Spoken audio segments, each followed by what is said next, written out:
শান্তনু ঠাকুর এবং বিজেপির কিছু মানুষ মতুয়া সম্প্রদায়ের একাংশকে আগাগোড়া বিভ্রান্ত করছেন এবং এই এসআইআর নিয়ে বিজেপি যে হঠকারী কাজ জাতীয় নির্বাচন কমিশনকে দিয়ে করালো, তাতে মতুয়া সম্প্রদায়ের এই মানুষরা অনিশ্চয়তার মধ্যে পড়েছেন।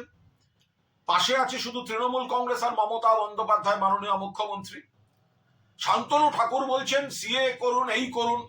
আরে আপনার নরেন্দ্র মোদী বললেন না কেন?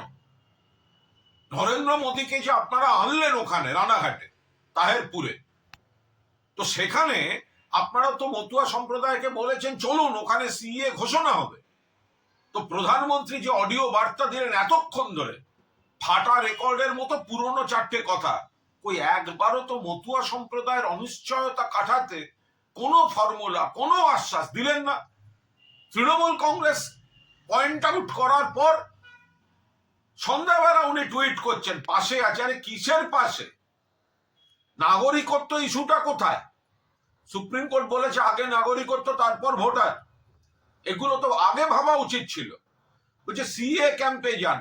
সিএ ক্যাম্পে প্রথমে যাওয়া মানে আপনি ঘোষণা করে দিচ্ছেন, আপনি নিজে ডিক্লারেশন দিচ্ছেন যে আপনি ভারতের নাগরিক নন। তারপরে বিজেপি দায়িত্ব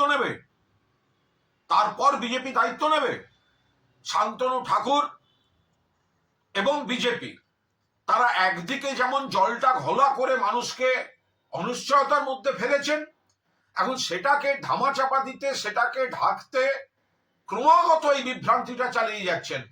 নোটিফিকেশন, সিএ এর প্রক্রিয়া, এগুলো নিয়ে একটি শব্দ বলেননি নরেন্দ্র মোদী, মুখেও বলেননি, পোস্টেও বলেননি।